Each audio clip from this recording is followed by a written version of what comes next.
берген Асхат Көлбаев. Соққы гол!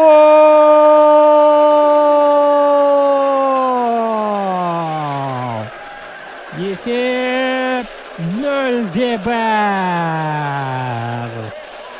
Гол соққан Бел. Бұрыштамадан берілген пас және Ақтөбе командасы есепте осылайша алға шықты, құрметті көрермен. Емес Ақтөбеге. Каспий толықтай тізгінді. Қолына алған, мұна жерде қазір Көлбаевтың тамаша пасы. Көлбаев, есеп 1-4. Асхат Көлбаев өзі шабуылды бастады. Өзі аяқтады. Ақтөбе жылдам арада қайтадан 3 топ басымдығына ие болып алды. Мінекей Бел оған нәтижелі пас берген, қақпа бос. Тырысуда. Алыстан бағытталған соққы және гол. Және гол бұл жола. Бұл жола Белдің өзі гол соқты. Алыстан бағыттаған соққыны Дальтон дұрыс бағамдай алмай қалды. Габриэль Рейс Кардосо осылайша есепті 2-0-ге жеткізді.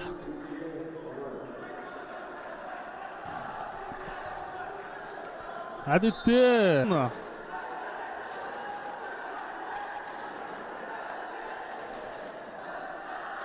қараңыздаршы, Бел қақпа бағанына тигізіп шығып үлгермеді. Ал Ақтөбе жылдам қарта шабуыл ұйымдастырып көрмек қазір. Бел алыстан Көлбаевтың соққысы және гол.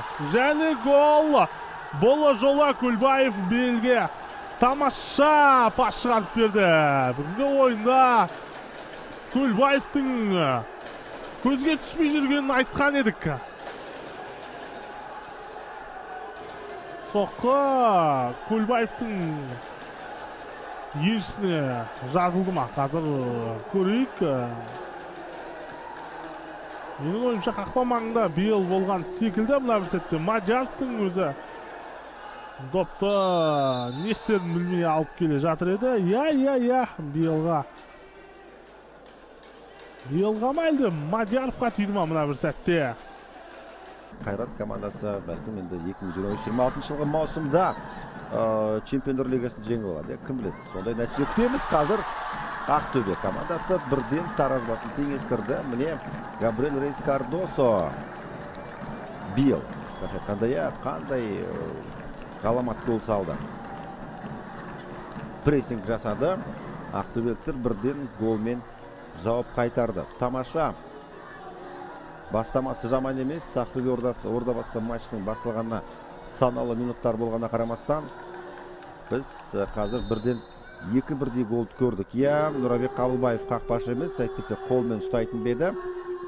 Аяғын қойып қалғанына қарамастан гол кіріп кетті қақпашына. Қазір гол қақпашына енді. Филиппинюм Қарағұлов қақпа маңына жақсы пас. Гол! Гол! Филиппинюм есеп 3-2. Ақтөбе камбэк жасап жатыр. Ақтөбе камбэк. 0-2 есебімен жеңіліп үзіліске кеткен ақ қызылдар қазір 3-2 есебімен алды. Ордабасыға не болды? Екінші таймда үзіліске дейінгі Шымкенттік команданы көре алмадық. Бірінші таймда біз көрген Ордабасы қайда? Ақтөбе көрсетпей тастады оларда. Бока гол соқты, Асхат Көлбаев гол соқты және Филиппинюм есепті 3-2 қылып отыр. Және бірден тайм-аут алдым.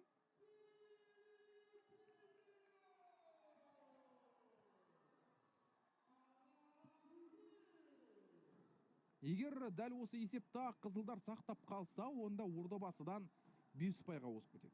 Яғни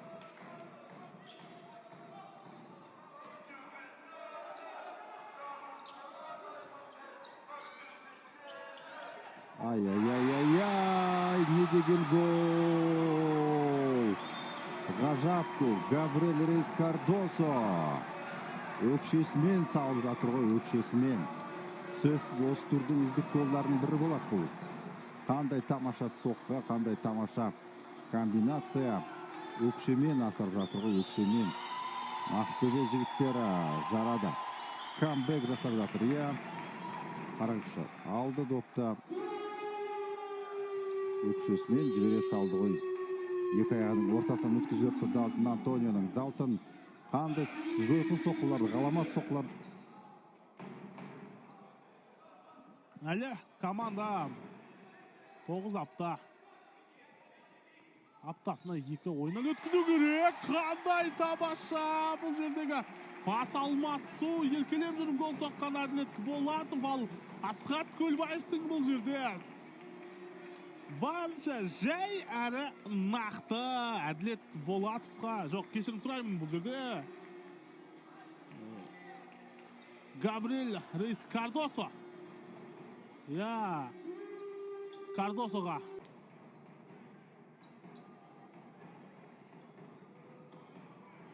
Есепті осылайша бүгінгі ойында Филиппиню және Бейл Ақбалықовпен бірге. Ой, Бейл, тамаша ойын. Бірде-бір есеп. Атыраудың басымдығы ұзаққа созылмады. Есеп тең. Кайкенің голына осылайша Бейл жауап берді.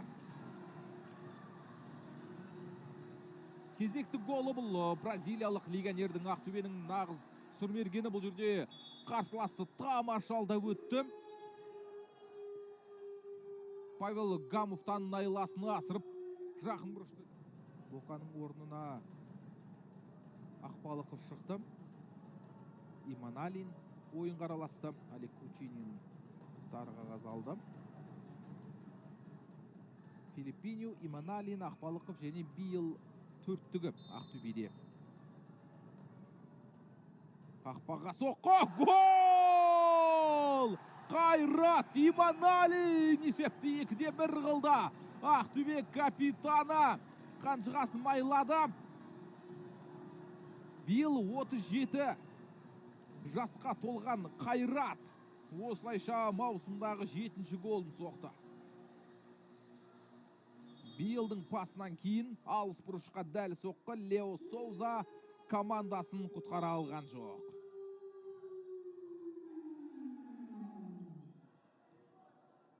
Минут 52 секунд қана қалды.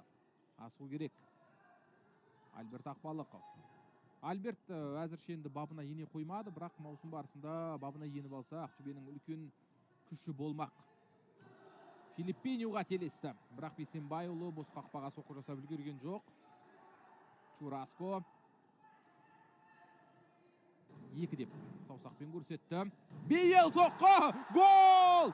Гол! Жарақат алған Бейл таразы басын теңестіріп тастады. 3-3 есеп. 1 минут 25 секунд қалғанда осылайша Ақтөбе есепті теңестірді. Бохум бірден, Бейл бірден алаңнан кетіп қалдым. Жарақат мазалап жатқаны анық. Бразилиялықты сол жарақатына ауырсынуына қарамастан қақпаға соққы жасаған. 3-3 есеп. Витяла үлгірді.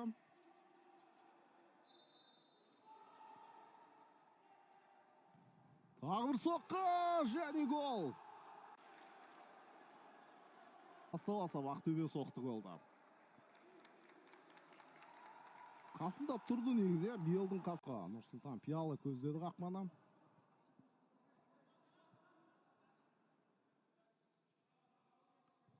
Ширек финалдық бәсекелер 4 ойын екені белгілі. Енді Каспий мен Аят ойнап жатыр, Бәйтерекпен Қайрат, Астана мен Семей.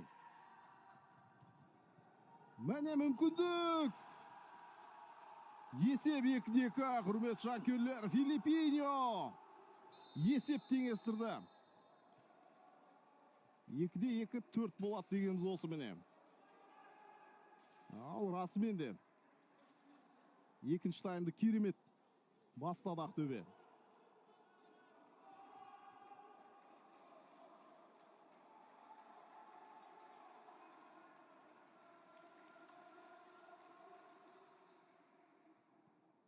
Қиыс бұрыштан тамаша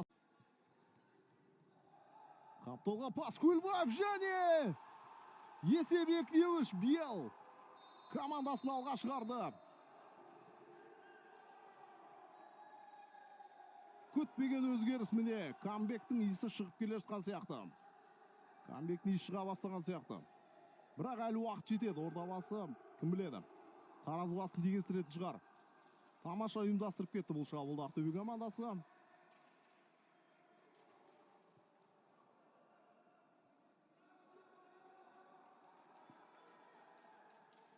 Капитан бастады бұл шабуылды. Қазір айдарынан желесіп тұр. Көлбаев қақпаға тура соққы, бірақ қақпашы тамаша ашық қалды. Қазір қақпа ашық қалды және гол. Бірақ бұл гол Белдің еншісіне жазылмай ма білмеймін. Себебі жаңағы бір сәтте Жетісу ойыншысына аяғына доп тиіп кетті. Рикошет болды. Бірақ қазір әріптестеріміз бұл голды Белдің атына жазылғанын көрсетуде. Қазақстан чемпионатындағы үздік сұрмергендердің бірі дәл қазір Денермен алматылық қайрат шабуылшысы, тағы бір бразилиялық Денермен жарысып тұрған сұрмергендер кестесінде осы Белдің бар екенін айта кетейік. Бұл жерде Төрехан Досовқа доп тиіп кеткен негізінде. Қиындықтар болмаса да, қазір Жетісудың ойына жарап тұр деп айта алмаймыз. Ал ақтөбеліктер өзінің сүйікті бапкерлері Тачило мен биылғы маусымда мықтыларға қарсылық көрсете білді. Ал бұл бір сәтте екінші гол соғылды. Филиппиньо бірінші кезеңдегі ақтөбенің екінші голын соқты. Керемет комбинация, жылдам қарымта шабуыл, нәтижесі таблодағы есептің еселенуіне алып келді. Тамаша, қазір ақтөбеліктер қонақтағы ойында керемет өнер көрсетуде.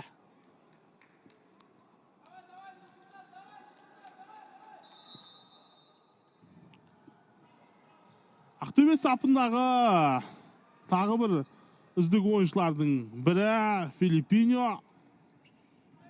Ешқандай ойын тәртібі бұзылмаған. Жетісу ойыншысы Нұрсұлтан тамаша ойынын көрсетті. Тағы да доп Винисиусқа жетпей қалды. Қазір енді үшінші гол кіріп кетуі мүмкін. Және гол ашық қалған қақпаға ақтөбеліктер үшінші голды соқты. Ал бүгінгі матчта Бел дубль автор атанды. Қазір Асхат Көлбаев пен Белдің қуанышы.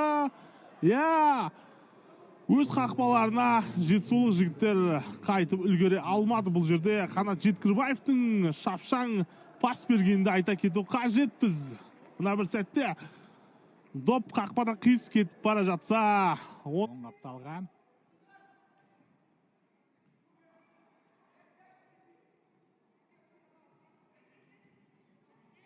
Және ортаға пас. Және есеп 8-1. Гол. Гол соғу кезегі Белге келген екен. Матчтағы үшінші дубль осымен. 9-шы минутта көзге түскен негізі. Ақтөбе ойыншысы. Қазір міне 34-ші минутта тағы да бір мәрте қанжығасын майлап отыр. Болып шықты. Сарбасов қапталға. Тоқаев. Жомарт Тоқаев. Сарбасов оған соққы жасатқызбады. Жылдам шабуылға Бел. Тамаша пас. Есеп 4-1. 4-1 Асхат Көлбаев. 2 минуттың ішінде 2 гол соқты. 15-ші және 16-ші минуттарда. Және 2 нәтижелі пасты берген бұл жерде. Ақтөбенің 16-ші нөмірлі Бел.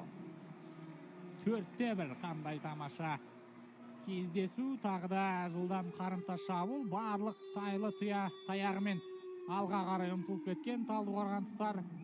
Қорғаныста мәселе көп бүгін. Осындай ал қоныстағы атмосфера өте тамаша қазір. Ал қазір кетті Бел, тамаша пас және гол! Есеп 3-1 Асхат Көлбаев. Кешегі ойында 3 гол соққан Асхат бүгінгі матчтағы алғашқы голын соғып отыр. Жылдам тарымта шабуыл, орта тұстан допты тартып алды Ақтөбе, және одан кейінгі ұйымдастырған шабуыл өз жемісін берді. 2 доп басымдылығына ие болды. Бекет Парух шарасыз күй танытуда.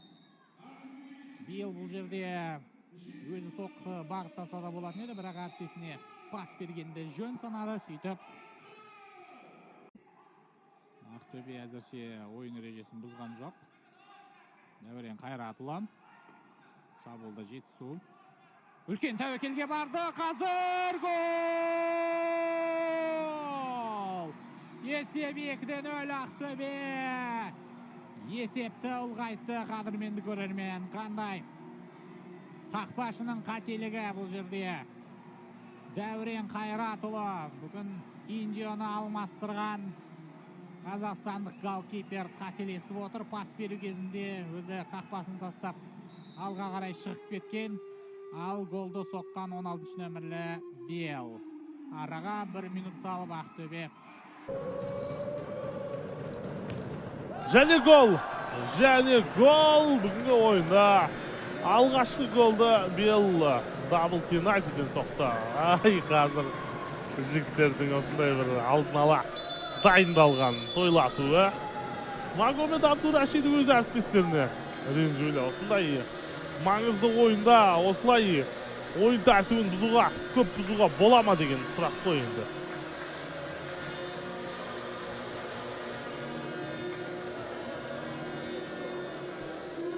Иә, қазір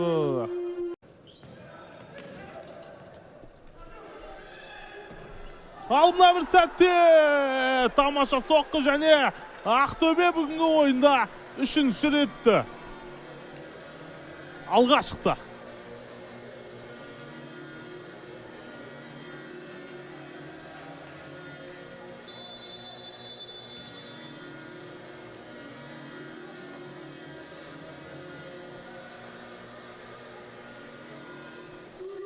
Ja, бұл жолы Бел гол соқты, және бүгінгі ойында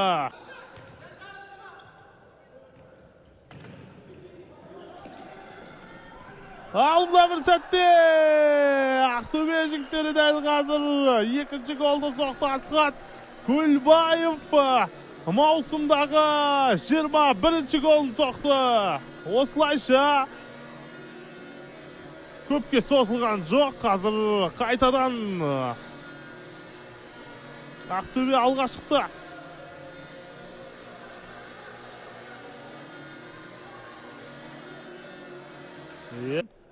Руслан Бекбаев шыққан жоқ қақпашы. Аңсар Ахмет Кәрімов ойынға араласпады.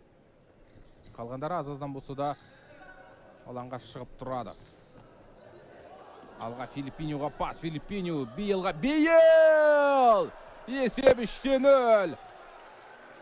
Қанжығасын майлады. Бразилиялық легионер және чемпионаттағы 26-шы голын соқты.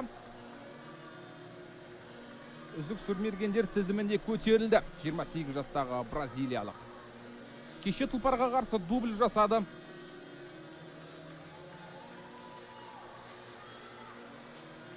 Оның алдында Атыраумен кездесуде 1 гол соққан.